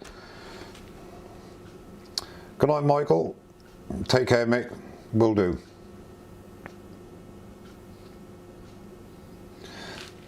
You're obviously very easily pleased, Rob C.P. Wood-Turner, but thank you, I do appreciate it. Thanks Colin. Any advice for Cup 1 Turner? Been at it 7 months but always ready for pro tips. Skew still terrifies me. Any advice for a Cup 1 Turner? Turn goblets, Kaylee, that's my advice.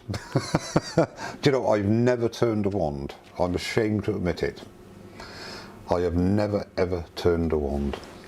Maybe I should. So I can't give you any advice because I've never turned one. That's nice of you to say, Barry, thank you.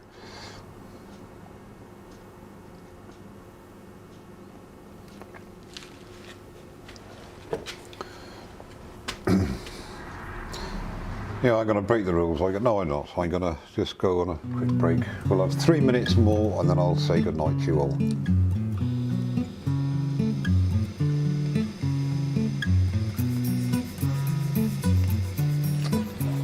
You can hear me anyway.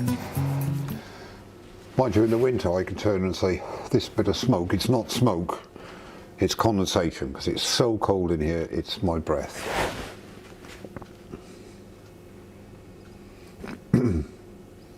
I'll tell you something else, somebody messaged me about pen turning. Do you know what, I am again ashamed to admit it, I have not turned a pen, it must be 5 or 6 years.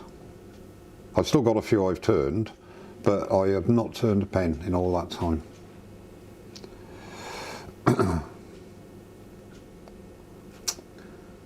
Right, okay, I think we'll call it a night. I'd like to seriously thank all of you for coming. It's always a great pleasure, and I know that you have a good time in the live as well, so if I prattle on a bit, it's not that hopefully not too boring.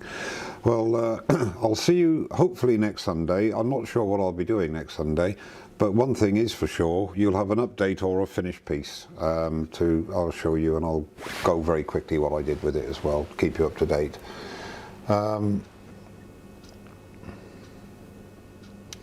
Okay.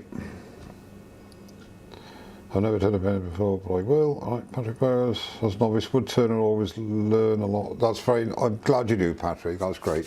That's what they're for. Right, gentlemen and ladies, thank you very much indeed for turning up. I look forward to seeing you next Sunday, hopefully, and I'll keep everybody posted on social media. In the meantime, stay safe, keep well, and I'll see you very soon. Thanks very much. Good night now.